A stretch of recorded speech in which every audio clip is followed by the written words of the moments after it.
5 men have been sentenced at a court in Western Sydney for plotting terrorist attacks in Australia. The men were found guilty of conspiring to commit acts of terrorism last year after large quantities of explosives were found in their possession. They'll be spending a maximum of 23 to 28 years behind bars. In a moment, we'll cross live to Sky News reporter Gemma Coates outside court. But first, let's have a listen to Justice Anthony Whealy's final remarks. I'll turn now to the pronouncement of sentence. As a preliminary, it's necessary for me to state that Section 19A(b) of the Crimes Act enables the court in the present circumstance to fix a non-parole period where a head sentence is imposed. It is appropriate in my view that a non-parole period be determined in relation to the sentence to be imposed on each offender. The purpose of the non-parole period is to provide a mitigation of the punishment of the offender in favour of rehabilitation through conditional freedom. While I have determined that the prospects of rehabilitation are poor in the case of each offender, I nonetheless determine that it is appropriate that he be given the opportunity to achieve rehabilitation. The non-parole period, however, must incorporate all relevant sentencing principles, including denunciation and deterrence. Section 19(ag) of the Crimes Act requires that for an offence of the present kind, the court must fix a non-parole period at a percentage of at least 3/4 of the sentence. The court may increase the percentage above 3/4, but it has no capacity to restrict the non-parole period below that percentage. While there are arguments that might be advanced to suggest that in the case of each offender the non-parole period should be fixed at a higher percentage than the minimum 3/4 mentioned in the section, I have decided ultimately that the non-parole period may appropriately be set at the percentage I have mentioned.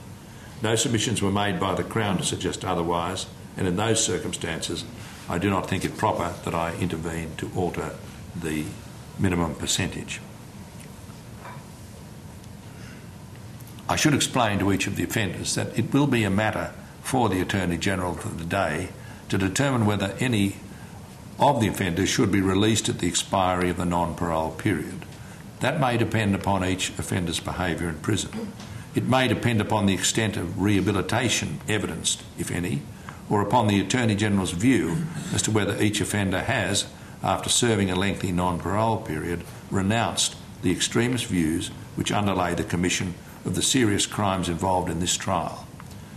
Even if released at the end of the substantial non-parole period, each offender will undoubtedly be subject to conditions that will enable scrutiny of his rehabilitation and his renouncement of extremist convictions. Any breach of those conditions would require the offender to be returned to prison to serve the balance of the term of the sentence.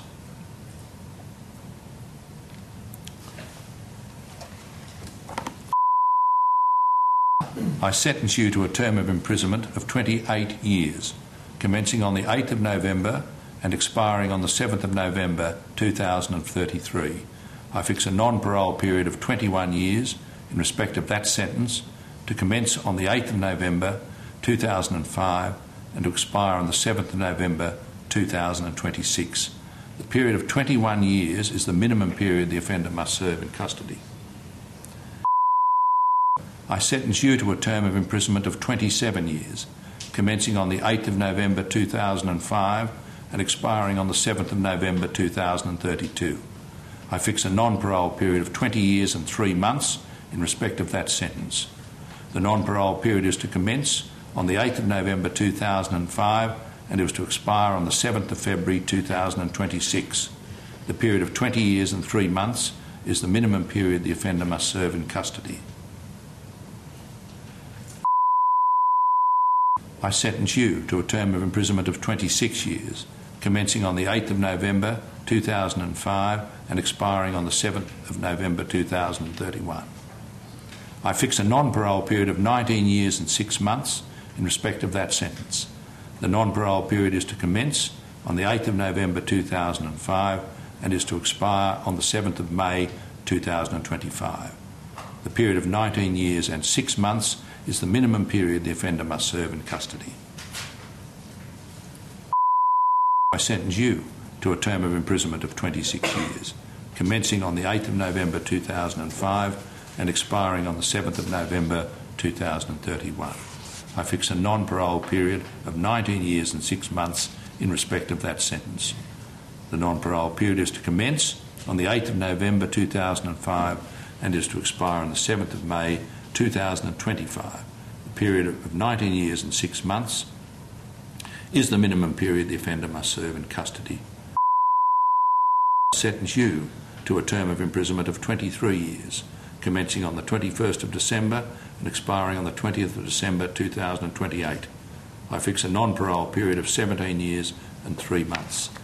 The non-parole period is to commence on the 1st of December 2005 and is to expire on the 20th of March 2023. The non-parole period of 17 years and 3 months is the minimum period the offender must serve in custody. The court will now adjourn. Justice Whealy there handing down his sentence to 5 Sydney men found to be plotting a terrorism attack in Australia. Just to clarify, those beeps you've been hearing are due to court orders in Victoria. Sky News is unable to broadcast the names of the men who have been jailed. Now, for more, joining me from outside the Supreme Court in Parramatta is Sky News reporter Gemma Coates. So, Gemma, we just heard Justice Anthony Whealy's reasons for the sentencing, and they've been outlaid extensively in the past few hours.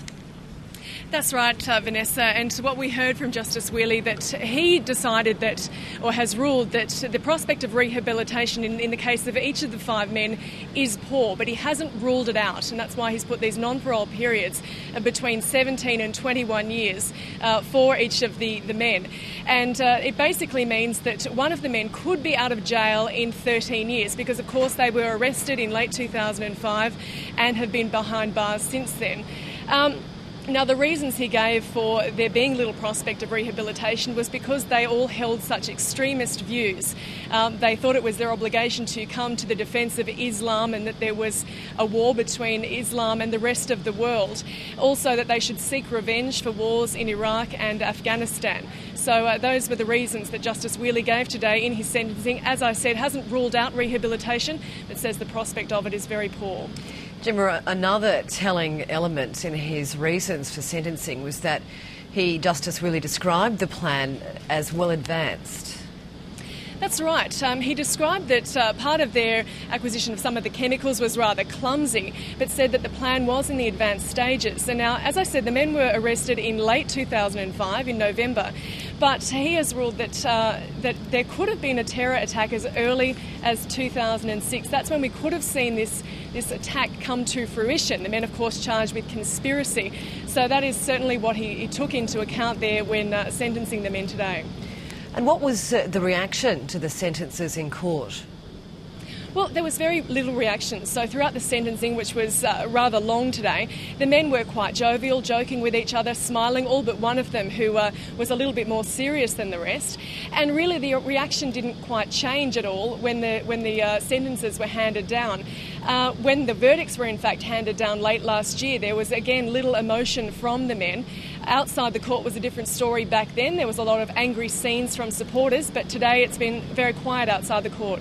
Gemma Coates, thank you. Thank you.